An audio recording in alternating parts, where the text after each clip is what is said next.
Baik, bismillahirrahmanirrahim. Assalamualaikum warahmatullahi wabarakatuh. Selamat siang semuanya. Semoga kita semua selalu dalam keadaan sehat walafiat tanpa kekurangan satu apapun. Eh, Pada siang hari ini saya ingin melanjutkan pembahasan kita mengenai keprotokolan. Setelah pada minggu lalu kita membahas mengenai eh, tentang apa? Saya lupa malah ya. Tentang bendera negara. Nah, hari ini yang akan saya bahas adalah tentang bahasa negara. Nah, pekan lalu tentang bendera negara sudah saya jelaskan secara detail bagaimana penempatannya, bagaimana eh, apa namanya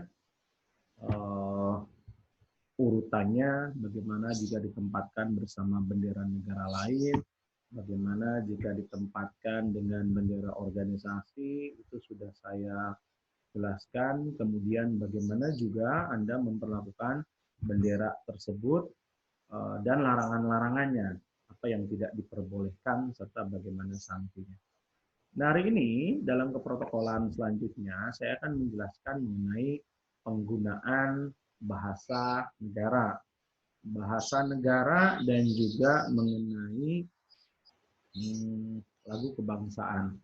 Nah, ini diatur semua di dalam peraturan keprotokolan. Kenapa? Karena penggunaan bahasa negara kita itu bahasa Indonesia ini juga penting dalam setiap pertemuan-pertemuan, baik itu dalam kegiatan kenegaraan, kegiatan resmi, ataupun kegiatan-kegiatan tidak resmi. Nah, seperti sama-sama kita ketahui bahwa bahasa negara kita adalah bahasa Indonesia yang sudah resmi dipergunakan dan sudah dinyatakan dalam Undang-Undang Dasar Negara Republik Indonesia pasal 36. Bahasa Indonesia di sini berfungsi sebagai jati diri bangsa, kebangsaan, nasional, pemersatu budaya, dan antar daerah. Bahasa Indonesia sendiri merupakan bahasa resmi negara yang dipergunakan dalam bahasa resmi kenegaraan, pengantar pendidikan, kemudian komunikasi tingkat nasional, kemudian pengembangan kebudayaan, dan lain sebagainya, termasuk dalam transaksi perniagaan dan lain sebagainya. Ketentuan mengenai penggunaan bahasa ini diatur ya di dalam Undang-Undang Negara Republik Indonesia tahun 1945. Nah, ini ada bagaimana penggunaan bahasa Indonesia ini yang diatur di dalam Undang-Undang Negara, baik termasuk dalam Undang-Undang Keprotokolan. Misalkan di sini bahasa Indonesia wajib digunakan apa? Dalam peraturan perundang-undangan, dalam dokumen resmi negara. Artinya nanti kita bahas di dalam tata warakat atau tata persuratan itu bagaimana penggunaan bahasa Indonesia resmi.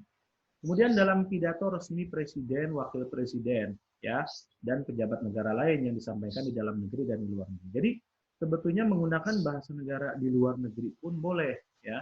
Di luar negeri boleh karena misalkan di sidang umum PBB Indonesia presidennya pidato kemudian menggunakan bahasa Indonesia itu sangat diperbolehkan, ya. Kemudian sebagai bahasa pengantar dalam pendidikan nasional, dalam perkuliahan, sekolah dan lain sebagainya. Dalam pelayanan administrasi, dalam nota kesepahaman, ya, artinya dalam MOU, dalam forum bersifat nasional atau internasional pun dipergunakan. Kemudian sampai terakhir apa? Dalam penulisan karya ilmiah dan publikasi ilmiah. Nah, ini makanya penting sekali nanti Anda ketika Anda selesai PKN itu betul-betul paham bagaimana penggunaan bahasa Indonesia yang baik dan benar KBBI. Apalagi sekarang banyak sekali bahasa yang sudah diserap dan sudah diresmikan ya penggunaannya sebagai bahasa Indonesia. Nah, termasuk juga dalam penamaan, ya penamaan gedung, apartemen dan lain sebagainya. Meskipun di Jakarta banyak sekali penamaan gedung dan apartemen ataupun bangunan-bangunan yang menggunakan bahasa Inggris. Ini harus di-Indonesiakan juga. Nah, penamaan ini nomor 11 ini dapat menggunakan bahasa daerah atau bahasa asing apabila memiliki nilai sejarah. Jadi, boleh pakai bahasa daerah, boleh pakai bahasa asing asal, punya nilai sejarah, budaya, atau adat istiadat. Kemudian selanjutnya, dalam Perpres RI, ini Perpresnya masih berlaku sampai sekarang, nomor 16 tahun 2010, penggunaan bahasa dalam pidato, ya. Pidatonya termasuk disampaikan dalam pidato resmi PBB dan organisasi internasional lainnya. Kemudian Penyampaian pidato resmi disampaikan pada waktu dan tempat yang ditetapkan sesuai dengan tata cara protokoler PBB, organisasi internasional atau negara penerima. Ini juga boleh pakai bahasa Indonesia. Dalam keadaan tertentu, Presiden dan Wapres dapat menyampaikan pidato lisan dalam bahasa tertentu untuk memperjelas. Jadi boleh juga menggunakan bahasa asing, ya. Ini juga yang kemudian diikuti ada transkrip dalam bahasa Indonesia, jadi selalu bilingual. Ini sudah ada penjelasannya dalam pasal 28 Undang-Undang Nomor 24 Tahun 2009. Nah, pidato Presiden atau Wapres yang disampaikan di luar forum tersebut, di atas bukan termasuk pidato resmi seperti forum ilmiah dan lain sebagainya. Nah, oke, ini ISM ini International Security Management. Jadi dalam petunjuk-petunjuk keselamatan pun ini harus mencantumkan bahasa Indonesia dan juga bahasa asing yang sudah disepakati secara bersama. Nah, itu mengenai penggunaan bahasa Indonesia. Jadi intinya dalam kegiatan keprotokolan juga tolong diingat bahwa ketika Anda membuatkan pidato untuk pimpinan Anda, meskipun itu forumnya misalkan forum asing, tetap harus ada transkrip bahasa Indonesianya, ya. Misalkan pimpinan Anda, saya ingin pidato pakai bahasa Inggris, silakan, tapi Anda tetap harus menyediakan transkrip dalam bahasa Indonesia. Baik, itu bahasa singkat ya, karena penggunaannya di dalam keprotokolan itu sudah jelas. Sekarang kita masuk ke dalam lambang negara. Nah, ini yang harus Anda pahami bersama, beda antara lambang negara dan simbol negara. Ya, lambang negara itu cuma satu, yaitu Garuda Pancasila. Sedangkan simbol negara itu ada beberapa, presiden, wakil presiden, bahasa dan lain sebagainya. Lambang negara ini Garuda. Ini sudah Anda pelajari betul dalam pelajaran PPKN, dalam pelajaran Pancasila dulu, pendidikan moral Pancasila. Ini lambang Garuda kita. Ada maknanya, ini nggak perlu saya bahas lagi, jumlah bulu dan lain sebagainya, kemudian filosofinya seperti apa, Anda sudah paham itulah ya. Yang ingin saya sampaikan adalah ini, dalam keprotokolan, bagaimana penggunaan lambang negara ini? Ya, yang pertama adalah lambang negara dapat digunakan sebagai cap atau kop surat jabatan. Biasanya di dalam sekretariat negara atau surat-surat resmi itu pakai lambang Garuda. Meskipun sekarang sempat jadi kontroversi adalah bahwa surat dari istana itu sekarang tandanya pakai logo bintang. Oh, itu kan sempat jadi polemik ya, sempat rame. Tapi ya itu pasti ada kebijakan sini. Tapi intinya ini sebagai cap atau kop surat jabatan. Sebagai cap dinas untuk kantor pada kertas bermaterai. Jadi kertas bermaterai itu harus mencantumkan lambang negara ini. Pada surat dan rencana gelar pahlawan, tanda jasa, dan tanda kehormatan, sebagai rencana atribut dalam penyelenggaraan peristiwa resmi, dalam buku majalah, di rumah warga negara Indonesia. Jadi Anda boleh menggunakan lambang negara ini di rumah kalau memang Anda sangat cinta kepada Indonesia, boleh. Tidak hanya di sekolah, ada burung Garuda di bawahnya presiden wakil presiden, tapi boleh di rumah pun. Oke, sama seperti bendera, apabila digunakan sebagai lencana, maka dipasangnya di dada sebelah kiri. Nah, pertanyaannya, Pak, posisinya apakah sejajar, apakah di atas atau di bawahnya? Nah, posisinya ini adalah bendera lambang negara dulu, baru di bawahnya bendera negara. Ya. Oke, dalam hal ini penempatannya nih. Dalam hal lambang negara ditempatkan bersama-sama dengan bendera negara, gambar presiden dan wakil presiden. Ketentuannya, lambang negara ditempatkan di sebelah kiri dan lebih tinggi dari bendera negara. Ini yang tadi saya bilang. Jadi kalau Anda pakai lencana 2 di dada kiri, itu burung Garuda dulu, baru di bawahnya bendera Republik Indonesia. Nah, kalau di dinding, boleh sejajar, tapi posisinya burung Garuda ini lebih tinggi dibandingkan bendera negara. Dan foto presiden dan wakil presiden baru di bawahnya, ya, lebih rendah pasti. Makanya kalau lihat di ruang-ruang kelas kita atau di ruang-ruang acara resmi, burung Garuda di tengah ditaruh paling tinggi, baru di bawahnya presiden dan wakil presiden. Ya. Oke, ini larangannya sama seperti bendera nih, bendera negara. Setiap orang dilarang mencoret, menulisi, menggambari atau membuat rusak lambang negara. Saya ingat banget dulu SD. Di sampul buku itu kan suka ada sampul warna coklat itu gambar burung Garuda. Itu karena kita waktu kecil nggak paham gitu ya, sering kita tambahin gitu ya. Burung Garuda dikasih rambut, kemudian sayapnya dikasih apa gitu. Ya sebenarnya itu nggak boleh ya, cuma karena kita belum paham, masih kecil saat itu juga dianggap sebagai satu hal yang kenakalan biasa. Tapi kalau Anda sudah paham, Anda tidak boleh lakukan itu ya. Menggambar, merusak atau lain sebagainya, menodai, menghina lambang negara. Ya. Kemudian menggunakan lambang negara yang rusak dan tidak sesuai dengan bentuk, warna, dan perbandingan ukuran. Ini sama. Ya. Jadi kalau misalkan Anda punya burung Garuda taruh ternyata sayapnya patah dua gitu ya, kemudian tetap Anda tempel daripada nggak ada, nggak boleh ya. Harus yang sudah betul-betul bagus. Nah, berikutnya dalam keprotokolan ini juga yang penting selain bendera juga lagu kebangsaan. Nah, ini lagu kebangsaan ini nggak boleh main-main. Saya bilang ini dalam menyanyikannya, dalam penggunaannya harus betul-betul Anda paham peraturannya. Ya, lagu kebangsaan wajib diperkenakan atau dinyanyikan menghormati presiden dan wakil presiden. Jadi apabila di sebuah acara kenegaraan, misalkan mengundang RI 1 atau RI 2, ya, ketika acaranya di dalam ruangan, ketika presiden dan wakil presiden ini masuk, semua hadirin harus berdiri, dan ketika presiden atau wakil presiden sudah sampai ke depan kursinya, mereka otomatis akan berdiri di depan kursinya dan lagu Indonesia langsung diperdengarkan. Ini salah satu bentuk bagaimana penggunaan lagu kebangsaan Indonesia Raya ini untuk menghormati presiden wakil presiden. Untuk menghormati bendera negara waktu dikibarkan. Jadi ketika ada pengibaran bendera wajib ada lagu kebangsaan Indonesia. Dalam acara resmi diselenggarakan oleh pemerintah, sidang paripurna dan lain sebagainya, ya sampai dengan acara kompetisi ilmu pengetahuan dan teknologi atau karya acara-acara kegiatan ilmiah. Tujuannya apa sih sekarang kita menyanyikan lagu Indonesia Raya? Satu, pernyataan rasa kebangsaan. Jadi ada kebanggaan tersendiri. Apalagi kalau Anda menjadi seorang atlet atau seorang delegasi yang mewakili negara ke luar negeri, ketika lagu kebangsaan Indonesia diperdengarkan di muka internasional itu ada kebanggaan tersendiri. Ada rasa kebangsaan yang muncul di situ. Kemudian dalam rangka program pendidikan dan pengajaran, artinya memberikan pendidikan kepada masyarakat bagaimana sebuah penghormatan terhadap lagu kebangsaan Indonesia Raya. Yang ketiga, kemudian dipergunakan dalam acara resmi oleh organisasi kelompok, ini sudah tadi kita bahas juga. Baik, selanjutnya ini dalam aturan keprotokoleran saya pernah sampaikan bahwa selayaknya ketika lagu kebangsaan Indonesia Raya ini dinyanyikan harus diiringi oleh iringan musik yang dilakukan secara langsung, tidak melalui -1 rekaman suara. Itu yang kalau di acara kenegaraan. Tapi kalau tidak memungkinkan dalam acara-acara resmi, ini ada pilihannya.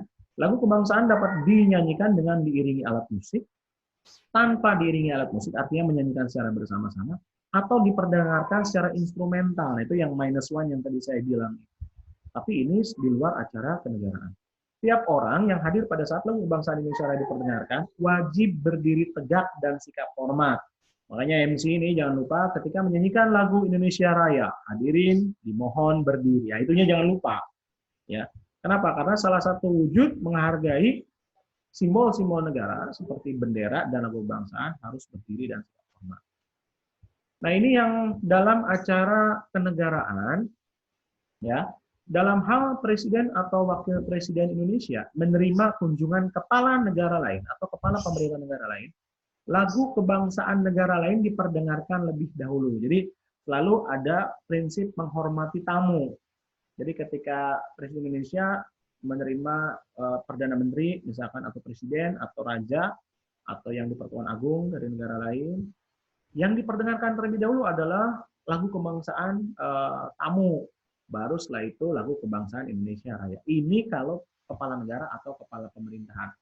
Lain halnya kalau kemudian menerima duta besar dalam penyerahan surat kepercayaan misalkan. Lagu kebangsaan negara lain diperdengarkan pada saat duta besar negara lain tiba. Jadi pada saat duta besarnya itu datang, lagu kebangsaannya langsung dimainkan. Nah, lagu Indonesia Raya dimainkan pada saat duta besar negara lain akan meninggalkan istana. Jadi setelah menyerahkan surat kepercayaan, kemudian prosesinya selesai, sebelum dia meninggalkan istana diperdengarkan lagu Indonesia Raya. Ya, jadi diingat ya, kalau perlakuan untuk presiden atau kepala negara atau kepala pemerintahan negara lain, mereka diperdengarkan dulu, ya, baru setelah itu Indonesia Raya, langsung berurutan. Tapi kalau dalam duta besar, ketika menyerahkan surat kepercayaan, ketika datang langsung diperdengarkan, ketika mereka akan meninggalkan istana, baru diperdengarkan lagu Indonesia Raya. Nah, ini hal-hal yang perlu sama-sama kita pahami bagaimana dalam peraturan keprotokolan mengumandangkan lagu kebangsaan. Oke, sekarang tata lagu kebangsaan. Ini yang pertama adalah dinyanyikan atau dimainkan pada saat pengibaran atau penurunan bendera negara, ya. Kemudian iringan lagu kebangsaan dalam pengibaran atau penurunan bendera dilakukan oleh korps musik atau genderang atau sangsakala. Sangsakalanya bukan sangsakala kiamat ya, ada sangsakala yang ditiupkan oleh prajurit yang memang ditugaskan, ya. Jadi ingat selalu di situ dilakukan oleh korps musik atau genderang. Di sini tidak diizinkan dalam tata lagu kebangsaan, terutama di istana negara atau di acara kenegaraan, dimainkan dengan -1 dengan rekaman, tapi harus dengan korps musik atau genderang atau sangsakala. Sedangkan seluruh peserta upacara mengambil sikap sempurna dan memberikan penghormatan menurut keadaan setempat. Keadaan setempat itu artinya kalau posisi Anda sedang tidak dalam suasana lingkungan upacara, artinya bukan peserta upacara, Anda di luar, Anda tetap harus menghormati. Tapi kalau yang ada menjadi peserta upacara ya di situ otomatis. Tapi kalau yang di luar-luar itu biasanya langsung otomatis. Kalau sedang naik mobil pun biasanya kalau yang paham itu akan berhenti sejenak untuk menghormati penyanyian lagu kebangsaan tersebut. Nah ini pengecualian. Dalam hal tidak ada korps musik atau gendang atau sangsakala, pengibaran bendera dapat diiringi dengan lagu kebangsaan Indonesia oleh seluruh peserta upacara. Ini yang tadi saya bilang. Menyanyikan bersama semuanya.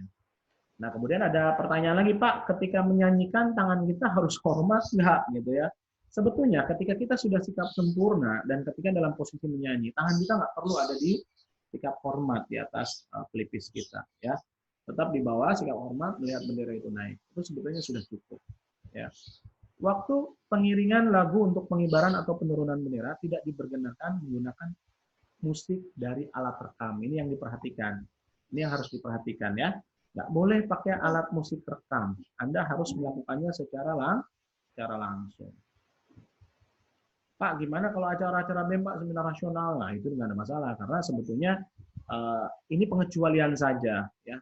Tapi kalau Anda mau membiasakan dalam setiap acara, Anda nggak usah pakai -1 atau alat rekam. Nyanyiin bersama aja setelah kemudian diinstruksikan, langsung kemudian menyanyi secara bersama. Ya, nggak usah pakai musik juga nggak apa-apa. Toh semua hafal kan lagunya. Nah ini yang lagu kebangsaan Indonesia Rayanya. Ada sekarang orang sudah menyanyikannya 3 stanza, ya. Tapi 1 stanza pun cukup. Tapi sekarang orang sudah mulai membiasakan menyanyikan lagu Indonesia itu 3 stanza, panjang, ya. Lumayan tuh. Dan biasanya stanza kedua, stanza ketiganya banyak yang belum hafal. Tapi 1 stanza pun sudah sesuai dengan aturan keprotokolan. Oke, itu yang dapat saya sampaikan singkat. Mudah-mudahan dapat dipahami, kemudian menambah pengetahuan Anda tentang bagaimana setelah minggu lalu kita mendiskusikan tentang bendera, bagaimana tata penggunaannya, tata cara penempatannya. Hari ini kita belajar tentang bagaimana penggunaan bahasa negara, bahwa bahasa negara itu ada di dalam undang-undang, presiden, wakil presiden, atau perwakilan dari pejabat pemerintah yang melakukan pidato atau sambutan di luar negeri harus menggunakan bahasa Indonesia, tapi pun boleh menggunakan bahasa asing yang memang sudah disepakati bersama. Kemudian bagaimana penggunaan lambang negara tadi, burung Garuda, penempatannya, ya. Kalau ukurannya yang penting proporsional. Kemudian bagaimana penempatannya jika ada bendera negara, ada simbol foto presiden, wakil presiden, itu posisinya lebih tinggi, sejajar tapi posisinya agak di atas dikit. Kemudian kita masuk ke dalam lagu kebangsaan Indonesia Raya, ya. Poinnya bahwa di lagu kebangsaan Indonesia Raya ini penghormatan untuk presiden wakil presiden, kemudian boleh diiringi oleh chord musik, genderang atau sangsakala, atau dinyanyikan secara bersama. Yang tidak boleh itu adalah menggunakan alat musik atau alat rekam. Mudah-mudahan ini bisa Anda pahami. Ini materinya masih ada di dalam materi yang kemarin saya share di dalam grup, ya. Setelah bendera itu di bawahnya langsung materi tentang ini. Silakan Anda baca, Anda pahami. Nanti kalau ada yang ingin ditanyakan, silakan sampaikan melalui pertanyaan melalui WhatsApp. Nanti akan saya jawab melalui WhatsApp juga. Demikian, semoga bermanfaat, semoga dapat menambah pengetahuan kita mengenai keprotokolan dan menjadi bekal nanti buat Anda ketika menjadi humas atau petugas protokoler ya. Tetap semangat, tetap tinggal di rumah meskipun sekarang udah luar biasa, orang udah nggak sabar pengen keluar, tapi saya himbau Anda tetap di rumah, jaga kesehatan, jaga jarak aman, ya, jaga kesehatan diri, ya, kebersihan diri, sampai nanti pemerintah mengumumkan bahwa pandemi ini sudah berakhir. Oke, saya tutup. Selamat siang. Assalamualaikum warahmatullahi wabarakatuh.